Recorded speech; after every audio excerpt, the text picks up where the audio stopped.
Jika ada perbedaan, dicari apa yang menyatukan. Jika ada permasalahan, dicari titik tengahnya, jalan keluarnya, bukan hanya melihat friksi yang ada. Dan bagaimana menerapkan Islam moderat untuk bisa menghindari yang namanya Islamofobia dan juga ekstremisme. Itu adalah intisari dari pesan yang disampaikan oleh Presiden Prabowo Subianto saat berbicara di hadapan mahasiswa asal Indonesia yang menuntut ilmu di Universitas Al-Azhar. Lalu apa sebenarnya makna mendalam dari pesan yang disampaikan?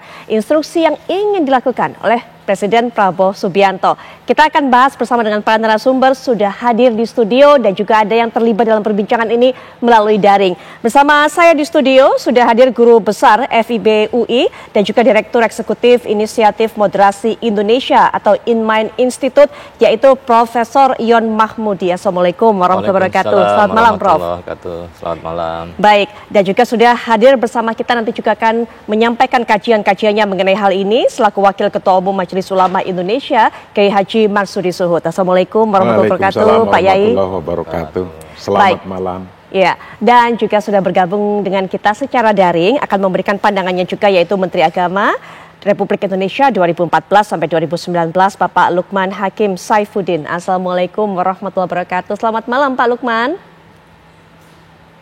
Waalaikumsalam warahmatullahi wabarakatuh. Baik. Selamat malam. Ya, baik Pak Lukman, mendengar pesan yang disampaikan oleh Presiden Prabowo Subianto di hadapan para mahasiswa ini di Mesir, apa maknanya sebenarnya? Apalagi kemudian Pak Lukman sempat menjadi Menteri Agama melihat hubungan konteks antara yang disampaikan pesan Presiden Prabowo Subianto dengan apa yang terjadi sebenarnya realitanya di negara kita. Silakan Pak Lukman.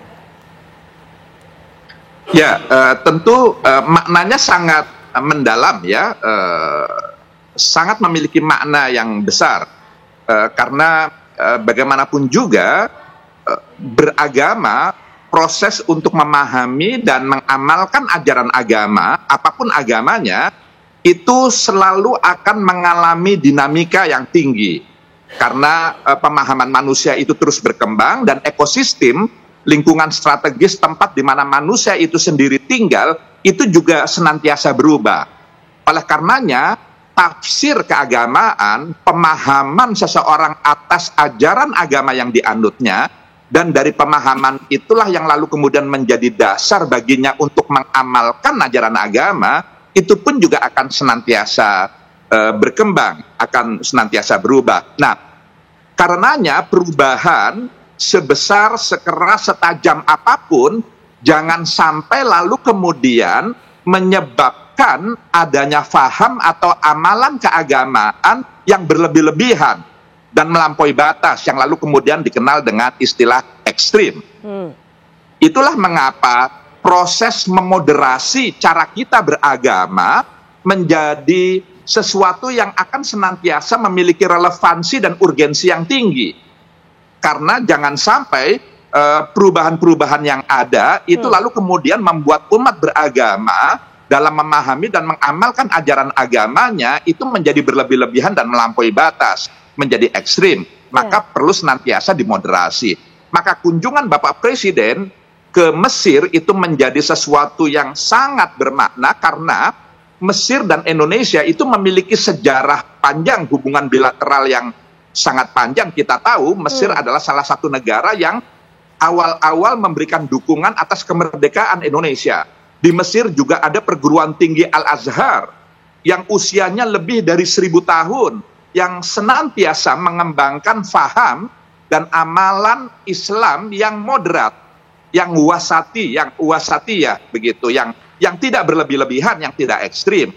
Dan kita juga sama tahu Indonesia adalah negara dengan jumlah penduduk muslim terbesar yang juga hakikatnya adalah moderat.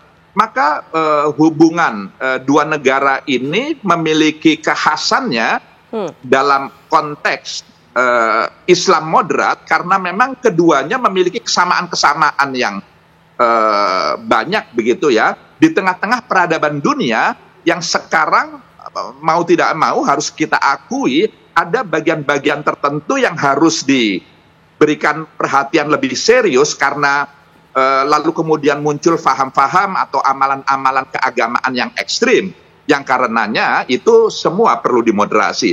Jadi kunjungan Presiden kita ke Mesir itu punya makna yang mendalam dalam konteks menjaga bagaimana cara beragama yang senantiasa moderat itu harus senantiasa kita jaga, kita pelihara, kita rawat dengan sebaik-baiknya. Baik, Demikian. baik. Pak Lukman sudah menyinggung juga mengenai hubungan bilateral yang terjalin antara Mesir Indonesia dan juga memberikan tadi informasi seperti apa kemudian yang dipelajari oleh mahasiswa kita di Universitas Al-Azhar. Prof Yon, saya juga akan kutip dari apa yang disampaikan oleh Presiden Prabowo Subianto di hadapan para mahasiswa. Saya bersyukur saudara-saudara memilih belajar di Universitas Al-Azhar, universitas yang sangat bersejarah, universitas Islam yang mengajarkan pelajaran Islam yang damai, pelajaran Islam yang sejuk, pelajaran Islam yang moderat, pelajaran Islam yang tidak mengajarkan kebencian, Islam yang tidak mengajarkan saling mencari kesalahan, tapi saling mencari titik temu. Seperti itu pandangan mengenai Al-Azhar di mata seorang Presiden Prabowo Subianto. Hubungan seperti apa mungkin yang lebih diperdalam lagi menurut Prof ini? Ya, kalau kita lihat sejarahnya ya, bahwa Al-Azhar itu kan memang memiliki sejarah panjang, lahir sudah berabad-abad ya, tahun yang lalu, dan pengaruhnya saya kira kan tidak terbatas di Mesir yang bisa menjaga stabilitas, bisa menjaga harmoni ya hubungan antara agama dan pemerintah. Tapi kan kita lihat alumni-alumninya menyebar ke seluruh dunia ya. Jadi tidak hanya lokal di Timur Tengah tetapi hampir di seluruh dunia termasuk di Indonesia saya kira sangat besar. Nah, ajaran-ajaran wasatiyah Islam mengedepankan ya praktek-praktek Islam yang berada pada pertengahan moderatisme Islam, sikap moderat, dan moderat itu memang dilandaskan ya pada pemahaman keyakinan keagamaan, bukan sebuah perbuatan yang tidak ada kaitannya dengan agama. Justru sikap moderat itu lahir dari prinsip keagamaan. Nah, saya kira inilah yang kemudian dikedepankan oleh ya mereka yang alumni dari Al-Azhar yang sekarang sering kita sebut dengan Azhari ya. Teman-teman yang lulusan dari Azhar, dan itu menyebarkan Islam yang damai, Islam yang rahmatan lil alamin, yang tidak hanya menjaga hubungan baik dengan sesama muslim, tetapi juga menjaga hubungan baik dengan penganut agama yang lain.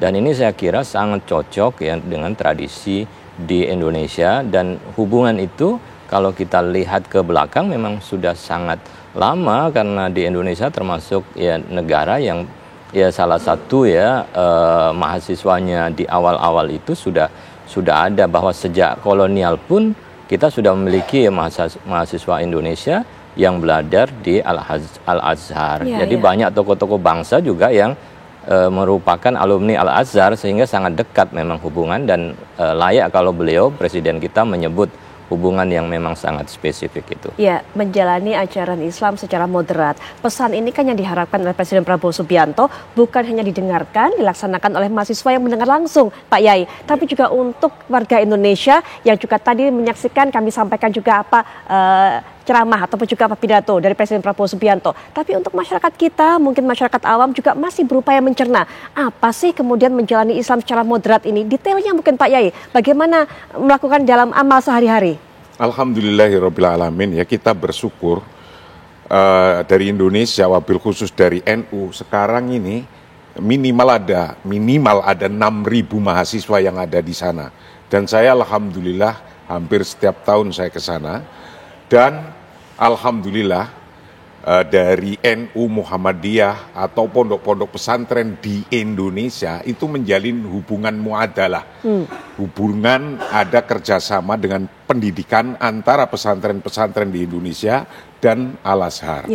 Dan ketika Syekhun Al-Azhar itu Syekh Ahmad Thayyib, hampir setiap tahun saya mengikuti bersama dalam forum internasional di dunia. Saya ikut dan dengan beliau, baik itu di negara-negara mayoritas muslim ataupun di Eropa, bahkan di Amerika, hampir setiap tahun saya juga dengan beliau. Kenapa kok bisa Al-Azhar sebagai rujukan? Rujukan untuk belajar bagaimana kita bersama-sama menjadi muslim yang tasamuh, yang moderat, yang mempunyai sifat ngayomi, sifat bisa hidup bersama antara satu entiti dengan entitas lainnya, antara satu agama dengan agama lainnya. Wong di Al-Azhar sendiri juga ada itu non-muslimnya belajar di situ. Nah, dari konteks ini sesungguhnya kita hanya seperti yang disampaikan beliau, nilai-nilai agama Islam dibumikan. Itu intinya. Oke. Karenanya misalnya Betul. Al-Quran menyampaikan khudhil afwa wa'mur bil urfi wa'rid 'anil jahilin. Bagaimana kita memberi ruang kepada siapa saja, kalau ada salah-salah dikit, berilah ruang maaf. Wa'mur bil urfi, dan kita mencari titik sentral bersama yang benar. Wa'rid 'anil jahilin, kita harus berpaling dengan ide-ide bahkan yang ada di dalam medsos, yang mungkin mereka itu orang jahil yang tidak memahami agama, tapi suaranya sangat keras sekali. Ini harus bisa menyaring itu, karena pada dasarnya nilai-nilai agama itu adalah menjunjung toleransi, mengajak kita hidup bersama, bagaimana coexisting one another, coexisting antara satu dengan lainnya. Maka ini dicontohkan dulu Rasulullah itu ketika membangun negara Madinah. Di negara itu muslimnya saja ada 2 kelompok, ada muhajirin, ada ansor, ada agama Nasrani, tapi ada juga agama Yahudi, dan ada Majusi. Ini semua kemudian dibikin aturannya dalam sebuah undang-undang, aturan bersama. Lah, disampaikan dalam undang-undangnya yang aturan hidup bersama, waman lahiqa bihim wajahada ma'ahum innahum ummatun wahidah. Barang siapa yang sudah sepakat bersama-sama mendirikan sebuah negara untuk hidup bersama, lahiqa bihim wajahada ma'ahum, dan mau berjuang bersama-sama, disebutnya apa coba? Innahum ummatun wahidah. Mereka sesungguhnya walaupun beda-beda agama adalah bangsa yang satu. Maka harus saling menghormati, harus saling menjunjung tinggi, harus saling memberi ruang maaf jika ada kekurangan satu sama lain. Jangan ujug-ujug merasa benar, itu Anda salah harus dihukum semua. Dihukum secara sosial oleh pribadinya masing-masing. Hanya karena beda agama misalnya. Betul. Nah, disinilah nilai-nilai yang agama baik yang dipelajari oleh pondok-pondok pesantren di Indonesia atau bahkan di Mesir, itulah dikembangkan bersama-sama. Maka dalam diplomasi, saya alhamdulillah sudah keliling, karena saya punya komunitas religion leaders in the world. Saya hampir di beberapa negara sudah sampaikan, mau di Amerika atau di Eropa, dalam konteks hidup bersama, dalam religion leaders in the world, kita harus sama-sama menyampaikan kepada publik agar bisa memahami bahwa kita itu memang Allah menciptakan mereka semua kok. Siapa saja. Nah, karena Allah menciptakan semua mereka, ya kita harus berdasar bersama-sama, hidup bersama-sama. Nanti kalau kita sudah kayak gini, Islamofobia itu akan pelan-pelan terkikis. Akan pelan-pelan terkikis. Yang misalnya saya bermusuhan ini sama ini, atau saya itu sesungguhnya sangat friendly dengan beliau. Coba saya ada salah-salah dikit, beliau akan memaafkan. Nah, itulah inti hidup.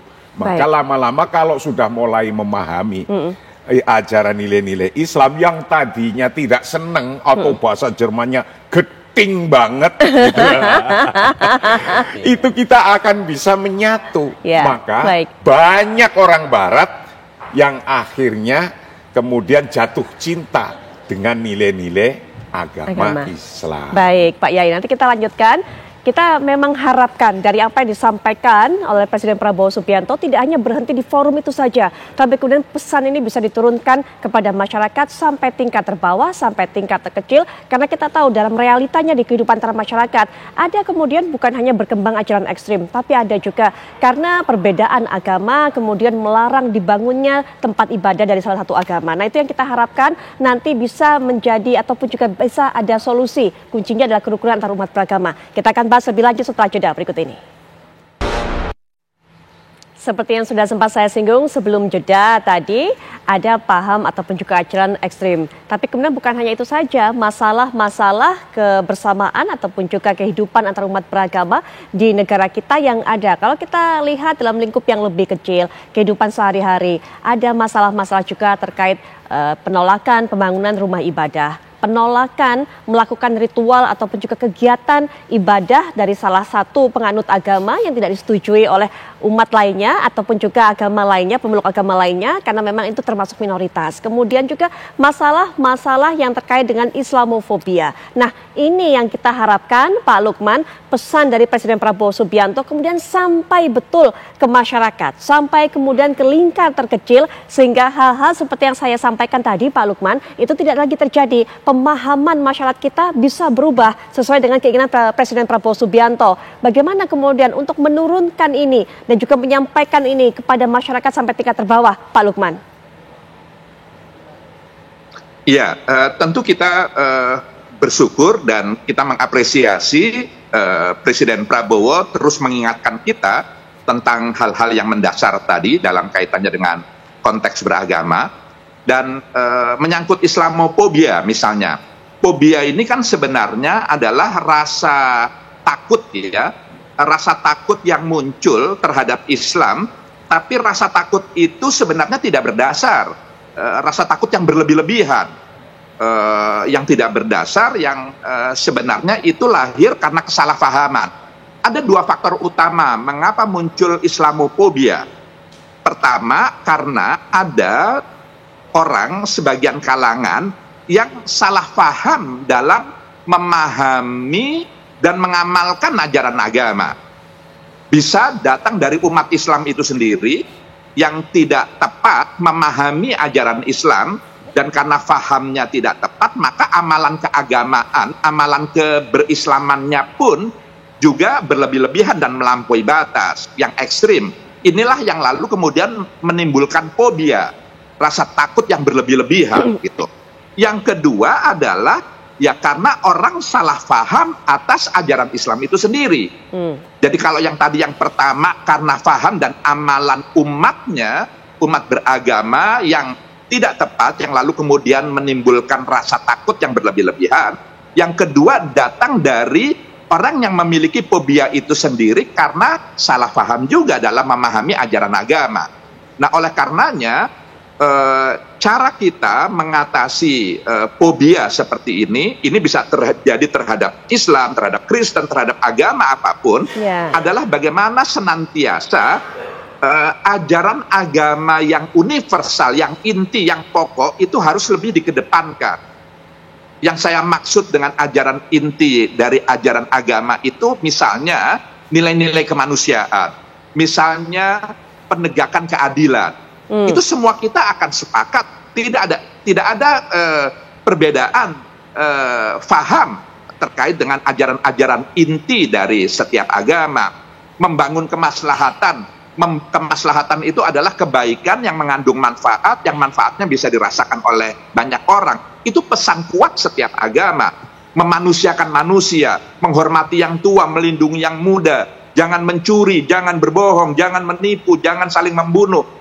Itu inti-inti ajaran agama, melestarikan lingkungan, menebarkan kebajikan, membangun kerukunan, menjaga perdamaian, itu pesan-pesan inti. Nah, tapi tidak semua ajaran agama itu universal sifatnya. Tapi ada juga yang partikular, yang cabang. Jadi kalau yang tadi universal itu pokok, inti, ajaran agama yang partikular ini, yang cabang ini, adalah sesuatu yang menimbulkan keragaman faham tidak hanya antar umat beragama yang berbeda, tapi juga terjadi di internal umat beragama itu sendiri. Sesama Muslim, sama-sama Islam, bahkan mungkin mazhabnya, aliran atau faham keagamaannya sama, itu bisa berbeda-beda praktek ritual keagamaannya, amaliyah ubudiyahnya, tata cara peribadatannya. Juga di Kristen, juga di Hindu, di Buddha, sama-sama Buddhis, tapi ada yang Mahayana, ada yang Theravada, mazhabnya, alirannya, sektenya bisa berbeda-beda.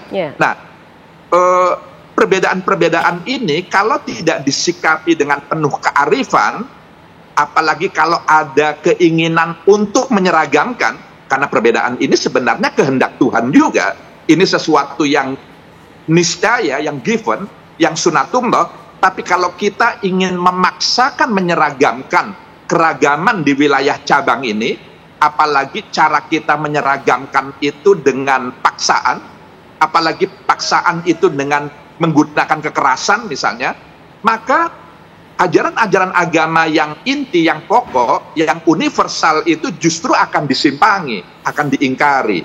Dan kalau itu terjadi, maka ekstrim kita.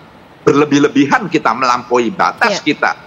Mengapa? Karena ajaran-ajaran agama yang universal inilah yang tidak boleh diingkari, tidak boleh disimpangi atas alasan apapun juga. Kapan saja, di mana saja, terhadap siapa saja. Misalnya memanusiakan manusia, itu tidak bisa diingkari. Gitu. Menegakkan keadilan itu berlaku kepada siapa saja. Persamaan di depan hukum itu harus dilakukan. Itulah kenapa praktek diskriminatif misalnya itu selalu tertolak oleh agama. Karena dia mengingkari inti dari ajaran agama. Nah, pesan Bapak Presiden Prabowo ke Mesir, dan kita tahu seperti yang tadi disampaikan oleh Kiai Marsudi dan ada Prof Yon di sini, Pak Mahmudi tadi, itu Mesir itu punya sejarah yang sangat panjang dalam menebarkan ajaran-ajaran Islam yang wasatiyah, yang moderat, dan Indonesia juga punya kesamaan di situ. Maka hubungan bilateral dalam rangka menjaga itu semua itu menjadi sangat penting, tidak hanya bagi kedua negara, tapi juga bagi peradaban dunia secara keseluruhan, karena kita sekarang hidup di tengah globalisasi. Jadi pesan moderat itu adalah bagaimana nilai-nilai universal itu jangan sampai diingkari meskipun kenyataannya kita berbeda-beda.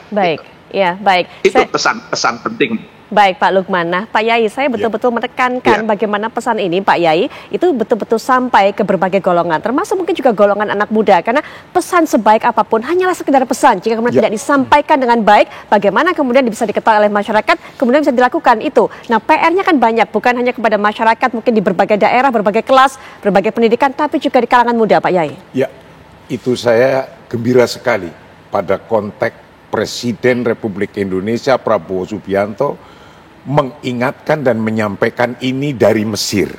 Pesan ini sesungguhnya tidak hanya untuk anak mahasiswa di Al-Azhar Mesir, tapi termasuk di negara kita, bahkan di negara lain. Karena alhamdulillah diplomasi publik yang dilakukan oleh tokoh-tokoh agama di Indonesia diapresiasi oleh tokoh-tokoh religion leaders in the world. Nah, dalam konteks ini yang harus diajarkan itu intinya terutamanya ini pada generasi muda yang mungkin sekarang ibaratnya masih baru tamat SMA, yang lagi mencari-cari bentuk, yang itulah kita tidak boleh berhenti untuk menyampaikan pemahaman moderasi atau ajaran yang tawasud kepada publik, khususnya generasi muda. Karena kalau yang tua-tua rata-rata sudah pada paham, kemudian sudah pada meninggal. Ketika sudah meninggal, kita nggak boleh berhenti. Maka ada satu kalimat pertanyaan yang ini juga harus dijawab. Ini ngelayuti di pikirannya anak muda-muda. Pertanyaan yang simpel ini harus terus dijelaskan. Contohnya apa? Saya orang Islam atau orang beragama, bahkan mungkin agama yang lainnya. saya hidup di negara yang berdasarkan Pancasila, Bhinneka Tunggal Ika. Apakah saya hidup di negara ini yang modelnya negara Pancasila, Bhinneka Tunggal Ika sudah sesuai dengan ajaran agama saya? Kalau lebih dalam itu ini. Oke. Ya kan? Ya. Maka inilah yang harus juga dipahamkan kepada masyarakat. Wabil khusus anak-anak muda ini harus segera paham. Karena kalau tidak ngelayuti di otak, saya sudah sesuai dengan ajaran nilai-nilai agama saya belum sih hidup di negara model ini. Untuk itu tokoh-tokoh Muslim, alhamdulillah mayoritas di Indonesia turut menyampaikan ini, baik yang Nahdlatul Ulama, Muhammadiyah, atau bahkan yang lain. Maka untungnya ini. Di Indonesia ada 87 organisasi. Itu berkumpul di Majelis Ulama Indonesia semua. Dan alhamdulillah walaupun kalimatnya berbeda, melihat bangsa ini yang berbineka tunggal ika yang hidup bersama-sama, kalau NU sudah punya pandangannya dan pijakannya untuk berbangsa dan bernegara hidup bersama, itu menyebut nama bangsa Indonesia yang Pancasila ini adalah dengan sebutan Al-Muahadah Al-Watoniyah. Kalau Muhammadiyah menyebutnya Darul Ahdi Wasyahadah. Kalau Majelis Ulama menyebutnya negara yang berbangsa modern seperti Indonesia ini disebut Darul Mithaq. 3 sebutan yang mungkin kalimatnya berbeda, tapi maknanya satu.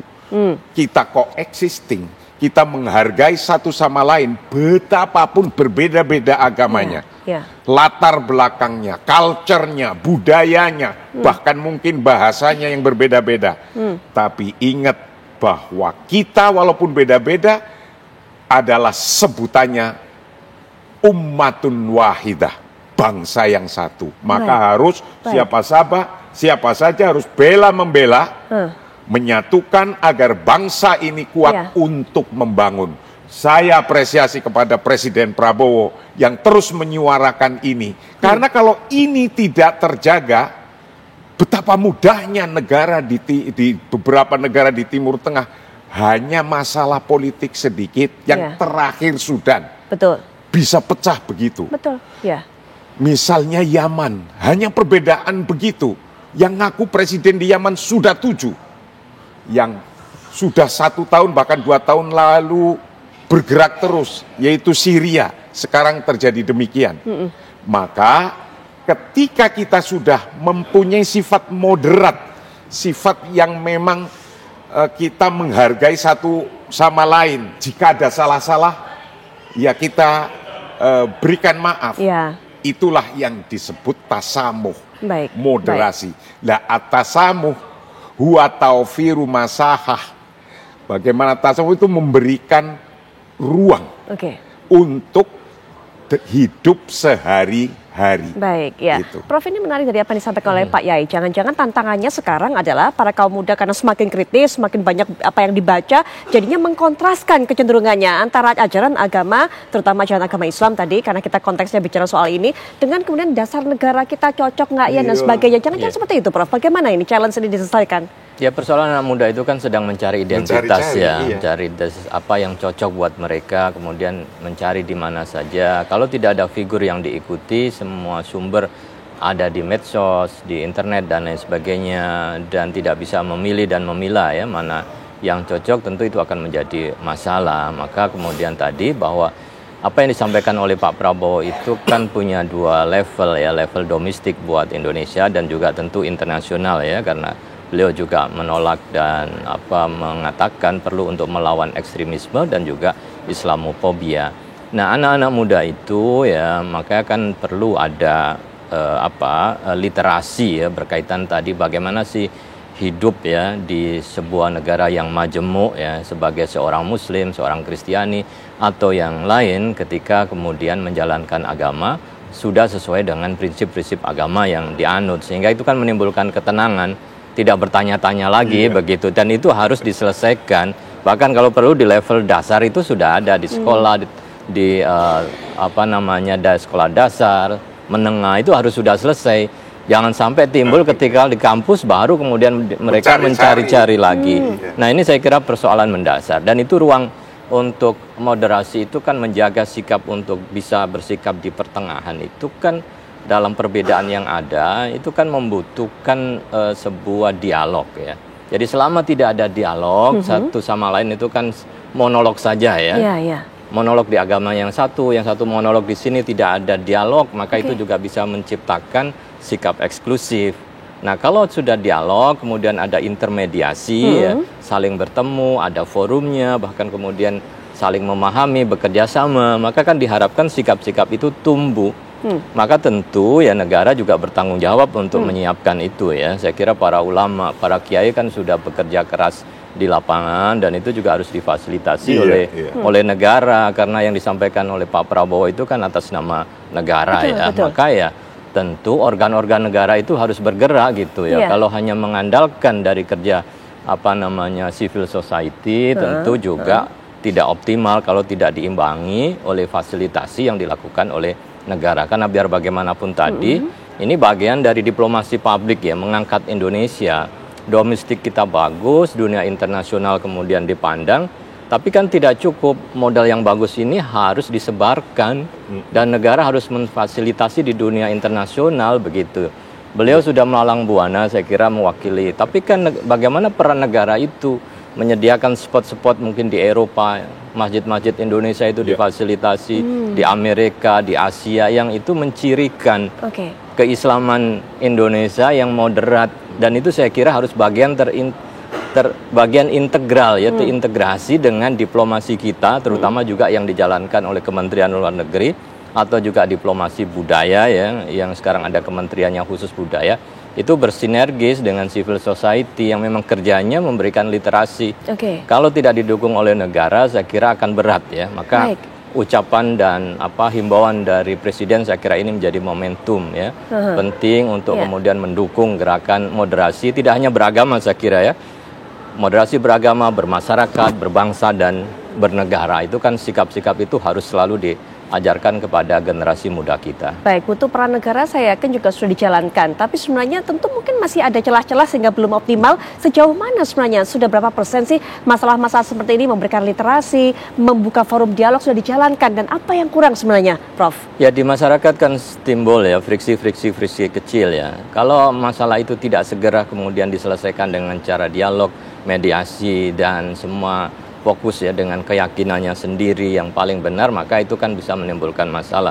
Tadi dicontohkan tentang adanya masyarakat yang terhambat karena ibadah. Kalau dalam perspektif ini kan harusnya mereka semua sadar ya, ibadah itu kan kebutuhan semua agama gitu, dan beribadah kan untuk kebaikan ya, sesuai dengan agamanya masing-masing begitu. Kecuali kalau ada aksi-aksi yang menuju ke intoleransi, kekerasan, maka orang akan menghambat. Tapi kan kalau itu untuk tujuan baik, menciptakan harmoni, ketenangan hidup, dan lain sebagainya, kan harusnya saling mensupport. Karena kan sudah punya wilayah masing-masing begitu. Dan itu memang untuk kebaikan bangsa Indonesia. Saya kira kita bernegara yang berdasarkan kepada agama dalam hal ya ketuhanan yang Maha Esa, kan tidak memberikan privilege ya kepada satu agama saja, tapi semua diberi kesempatan untuk berkontribusi. Kan masalah ini kan semua agama kan berkontribusi untuk membangun karakter bangsa ini. Saya kira ya harusnya sih sikap-sikap seperti itu sudah lahir ya di tokoh-tokoh yang ada. Jadi kalau elitnya itu sejuk, maka juga yang bawah juga sejuk. Maka ya alhamdulillah kan sekarang momentumnya sudah mulai sejuk ini, maka bawahnya mengikuti sejuk, dan pelan-pelan kemudian bisa membangun ya keharmonisan, kerukunan buat bangsa Indonesia. Baik. Bicara mengenai pesan menarik dari Presiden Prabowo Subianto, ada satu lagi mungkin yang bisa saya tekankan, yaitu Presiden Prabowo Subianto mencontohkan kepemimpinan dari Presiden Republik Indonesia keempat, Abdurrahman Wahid atau yang dikenal sebagai Gus Dur. Nah, ini salah satu kalimatnya akan saya quote, "Gus Dur saya kenal dekat. Pemimpin Muslim, Ketua Umum NU, datang dari keluarga Syekh besar kita, keluarga Tebu Ireng, tapi beliau pemikirannya sangat luas. Beliau jiwanya sangat baik, beliau merangkul semua, beliau menjadi tokoh Muslim yang sangat terkenal sebagai tokoh inclusiveness, tokoh yang melindungi semua minoritas. Kita akan bicara lebih lanjut lagi mengenai sosok yang dipilih sebagai contoh oleh Presiden Prabowo Subianto, termasuk juga begitu didengung-dengungkannya masalah inklusivitas ini oleh Presiden Prabowo Subianto, bagaimana mewujudkannya dalam kehidupan beragama di tanah air. Sesaat lagi. Jeda tadi sudah saya sampaikan apa yang disampaikan oleh Presiden Prabowo Subianto mengenai sosok yang dipilih sebagai contoh di depan para mahasiswa di Al-Azhar, yaitu sosok Gus Dur. Kemudian juga mengaitkan antara bagaimana gaya kepemimpinan Gus Dur dengan inklusivitas yang juga terus diusung, terus didengung-dengungkan oleh Presiden Prabowo Subianto. Menarik mengambil contoh sosok ini. Menurut Prof? Ya, saya kira kan beliau sosok yang istimewa ya bagi Indonesia dan tentu juga bagi dunia ya pada umumnya. Walaupun beliau telah wafat, tapi kan pikiran-pikiran beliau masih hidup itu ya, dan sangat bermanfaat bagi bangsa Indonesia, terutama yang mayoritas Muslim.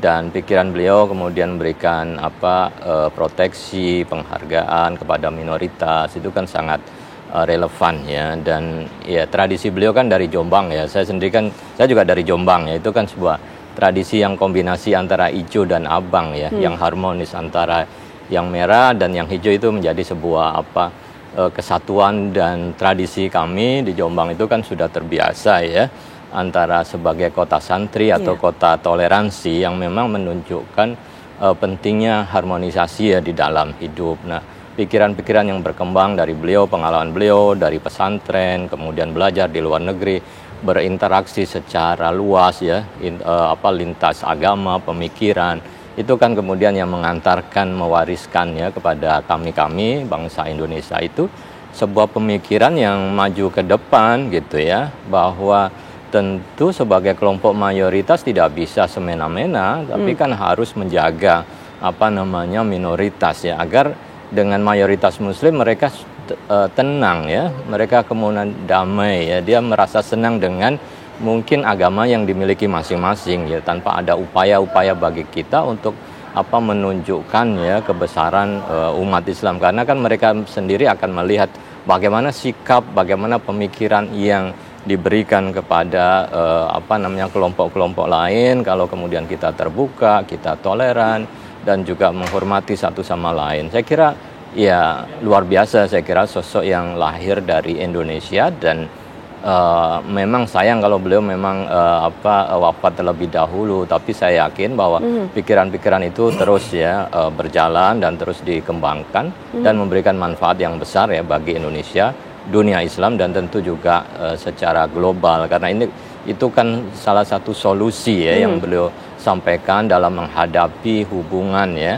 antar agama, kebangsaan, dan diberikan fondasi yang kuat sebagai umat beragama itu bagaimana kemudian hidup berbangsa dan bernegara. Saya kira cocok kemudian itu disampaikan kembali oleh Pak Prabowo di level internasional di Mesir, dan itu pasti akan dikutip oleh media-media internasional dan mengangkat kembali Indonesia. Baik, Pak Yai, pesan inklusivitas juga ditekankan berkali-kali oleh Pak Presiden Prabowo Subianto, termasuk kali ini ketika berbicara mengenai kehidupan beragama. Ya, beliau menganggap pesan ini dan contoh ngambil tokohnya Gus Dur memang sangat tepat. Satu, dua hal yang diangkat oleh Pak Presiden Prabowo yang saya anggap sangat tepat dalam konteks ini adalah menyatukan satu message dalam tiga hal, yaitu satu, moderasi. Moderasi ini sesungguhnya vaksin dari dua hal lainnya, yaitu obat vaksin daripada Islamofobia dan ekstremisme, tatoruf. Obat vaksin dari Islamofobia dan tatoruf atau ekstremisme ya tasamuh itu. Nah, orang yang bisa melakukan ini, yang bisa memberikan ini adalah tokoh yang termasuk dibesarkan juga di Mesir, yaitu namanya Gus Dur. Nah, Gus Dur inilah yang mampu atau dianggap mampu untuk taufiru masahatin lil alaqat al-ijtimaiyah ma'a ba'dinal ba'd. Tokoh Gus Dur ini adalah tokoh yang mampu untuk memberikan ruang ruangan dalam kehidupan sosial untuk semua golongan apa saja. Yang agamanya berbeda, yang culture-nya berbeda, yang bahasanya berbeda. Oleh Gus Dur itu yang mampu taufirul masahah lil alaqat al-ijtimaiyah. Yaitu untuk hubungan sosial itu Gus Dur juga bisa menyontohkan bahwa hidup berbangsa ini seperti rumah besar. Seperti bangunan rumah besar. Ada ruangan publik. Ada ruangan privasi. Ya. Ruangan publik kalau di rumah disebut ruang tamu, itu ruangan publik. Itu disebut ruangan muamalah. Siapa saja boleh masuk itu, masuk di situ bersama-sama, walaupun background agamanya berbeda-beda. Tapi dalam konteks ini harus paham, ada ruangan privasi yang ini adalah ruangan tetap untuk menjaga perbedaannya. Ruangan privasi dalam beragama adalah tauhid kita, keyakinan kita. Ketika Islam keyakinannya begini, jangan ngikutin keyakinannya. Yang sini nanti berbeda. Yang Islam bisa jadi ngikut yang sini atau sebaliknya. Ketika ruangan privasi itu misalnya di Katolik gitu, kok ngikuti di ruangan, masukin ruangan privasi kita, ya dia sudah nggak Katolik lagi. Nah, maka ruangan yang berbeda biarlah tetap berbeda. Ya. Karena itu eksistensi perbedaannya dalam setiap agama. Maka sebutan nama agama pun, nama agamanya pun jadi berbeda. Kalau sudah bisa mendudukkan bahwa di sini ada ruangan privasi, eksistensi diri yang berbeda, tetap berbeda, yang bisa bersama, ayo tetap bisa bersama, insya Allah akan langgeng dalam berbangsa ini. Dan itulah yang diingatkan dua hal besar oleh Presiden kita. Saya salut, betapapun kalimatnya sederhana, tapi memaknai itu adalah manfaat untuk Indonesia dan manfaat untuk bangsa di dunia. Ya, baik. Itu intinya. Ya, penutup juga silakan dari Pak Lukman. Silakan Pak Lukman. Ya, ya sebenarnya apa yang disampaikan oleh Pak Kiai Matsudi Suhud sudah baik sekali ya, menjelaskan tentang moderasi beragama. Saya amat sangat bersyukur. Jadi memang Gus Dur adalah sosok yang kelebihannya dibanding tokoh-tokoh yang lain adalah kemampuan beliau untuk senantiasa lebih mengedepankan nilai-nilai universal dari ajaran agama itu sendiri, yang semua kita pasti akan bersepakat akan kebenarannya, karena beliau sadar betul bahwa masyarakat ini sangat majemuk, sangat beragam. Komunitas kita itu sangat berbeda-beda, paham keagamaannya, alirannya, amalan-amalan keagamaannya. Maka di tengah-tengah keragaman, perbedaan yang hakikatnya adalah keniscayaan itu, Gus Dur itu selalu mengedepankan nilai-nilai universalnya dari ajaran agama, yaitu kemanusiaan, memanusiakan manusia. Dia selalu bicara tentang keadilan, bicara tentang persamaan di depan hukum, tidak ada praktek-praktek diskriminatif yang boleh dilakukan oleh umat beragama. Dia selalu mengajak semua kita untuk membangun kemaslahatan bersama, maka hindari segala perilaku merusak, baik yang terkait dengan merusak diri sendiri maupun merusak lingkungan orang lain. Nilai-nilai universal lainnya, kerukunan, kedamaian, menebarkan kasih sayang, rahmah, dan seterusnya. Jadi Gus Dur memang sosok yang sudah selesai dengan dirinya, sehingga segala yang beliau miliki selalu didedikasikan untuk kepentingan banyak orang. Dan Bapak Prabowo itu lalu kemudian sangat terkesan dengan itu, lalu kemudian mengangkat Gus Dur sebagai role model, sebagai teladan bagi kita, bagaimana agar kita beragama secara moderat begitu. Nah, poin yang ingin saya sampaikan menutup ini adalah bahwa tantangan bagi kita umat beragama selalu adalah bagaimana kita memaknai dan menyikapi perbedaan. Karena perbedaan itu adalah kodrat kita. Di mana saja kita akan menjumpai perbedaan. Karena itu sunatullah, perbedaan itu karena keniscayaan. Maka cara kita memaknai perbedaan itu dan lalu kemudian menyikapinya menjadi sesuatu yang senantiasa menjadi tantangan kita. Karena seringkali atau tidak jarang sebagian kita memaknai perbedaan itu sebagai sesuatu yang negatif, gitu. Bahwa perbedaan itu ancaman, sehingga ada kehendak, keinginan untuk menyeragamkan perbedaan itu. Padahal perbedaan tidak mungkin diseragamkan. Perbedaan itu haruslah disikapi dengan penuh kearifan. Itu inti dari ajaran agama. Maka perbedaan itu harus dilihat dalam perspektifnya yang positif, yaitu dalam rangka agar kita yang berbeda, yang beragam-ragam ini bisa saling melengkapi, saling mengisi, saling memberi, saling membangun kooperasi dan membangun sinergi. Begitu, bukan sebaliknya, perbedaan lalu kemudian menjadikan kita menjadi eksklusif tadi itu, menjadi segregatif, menjadi terkotak-kotak, terpisah-pisah. Itulah kenapa pesan Bapak Presiden adalah inklusivitas.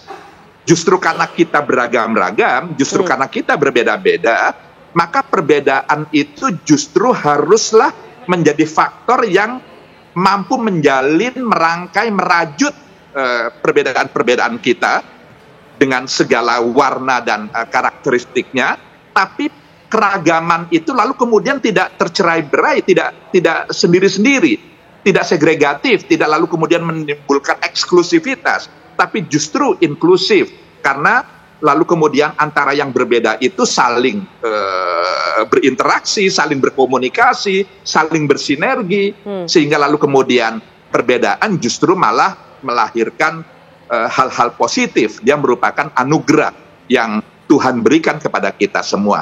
Jadi pesan inilah sebenarnya yang ingin disampaikan dari yang bisa saya tangkap terhadap ajakan Bapak Presiden, agar kita di tengah-tengah kemajemukan, di tengah-tengah perbedaan, harus terus membangun, mengembangkan sikap inklusif, yaitu sikap bagaimana kita tetap menyatu, karena kita hakikatnya adalah sesama anak manusia yang memiliki ikatan-ikatan persaudaraan yang tidak bisa dirusak atau diputus karena alasan apapun. Kita bisa berbeda-beda dari sisi keyakinan, keimanan, dari sisi kebangsaan, tapi kita hakikatnya adalah saudara sekemanusiaan. Itulah yang lalu kemudian menjalin, merangkai, dan sekaligus mengikat kita semua di tengah-tengah kemajemukan.